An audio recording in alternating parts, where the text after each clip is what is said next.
I saw a YouTube show of Seth Gruber, a very strongly abortion criminalizing man, interviewing two other strongly abortion criminalizing men, A.J. Hurley and Jason Storm.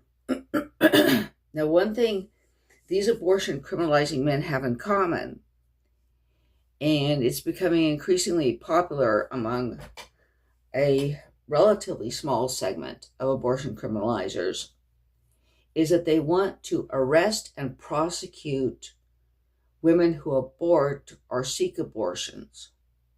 Now, prior to Roe versus Wade, that was never done, or almost never done, in America. It was always viewed as Americans United for Life, an abortion criminalizing group points out. This was almost never done.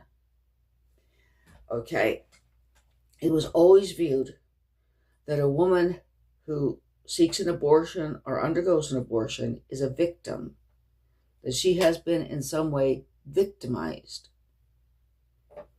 Okay, and that you don't prosecute and arrest victims. Okay, when I saw an interview with a spokesman or spokesperson, he was a man, from National Right to Life, he was asked, if abortion is outlawed, who do you think should be prosecuted? His answer was, the abortionist. The woman is also a victim. Okay. Now, as Phyllis Schlafly pointed out when she led her crusade against the Equal Rights Amendment, the law has historically made provisions to compensate women for a biological fact.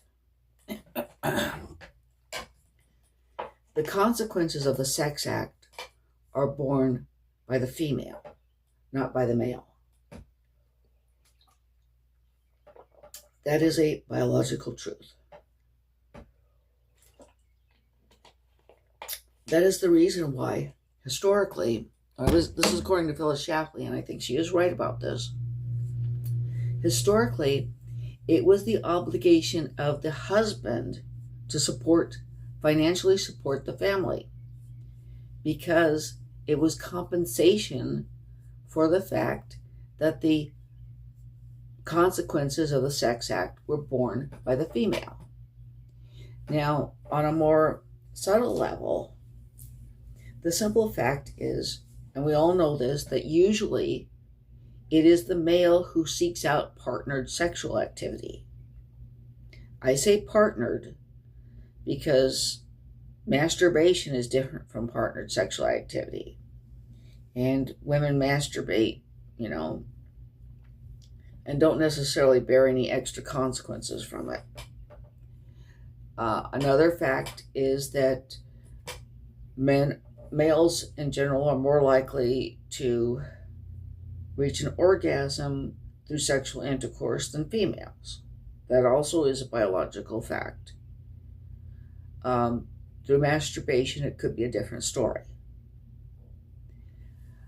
Again, the law has always made provisions and compensated females for biological facts.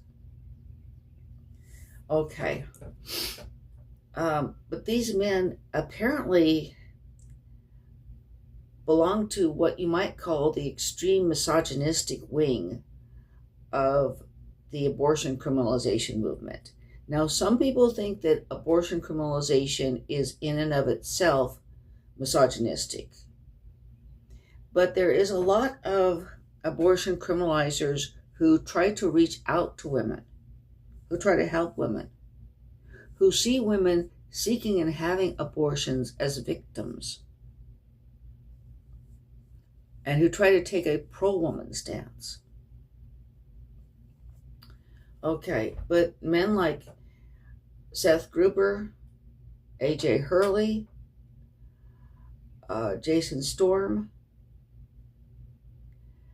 seem to have a grudge against females.